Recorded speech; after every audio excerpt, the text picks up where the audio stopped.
ஆதியில ஆண்டவருடைய மகிமை நம்மளை மூடி இருந்தது.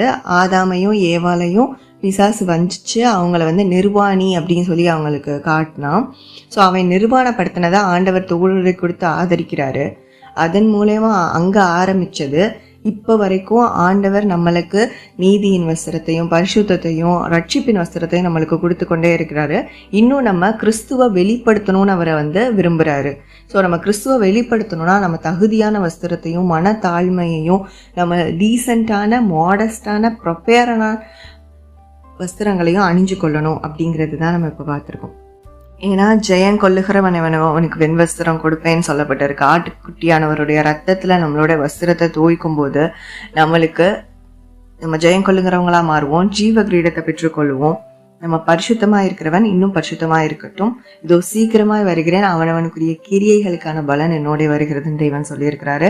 நம்ம எடுக்கிற இந்த சின்ன சின்ன முயற்சியும் நம்மளோட வாழ்க்கையில் எடுக்கிற இந்த சின்ன சின்ன மாற்றங்களுக்கும் நிச்சயமாக ஆண்டவர் ஒரு ஆசீர்வாதத்தை கட்டளையிடுவாருன்னு நான் விசுவாசிக்கிறேன்.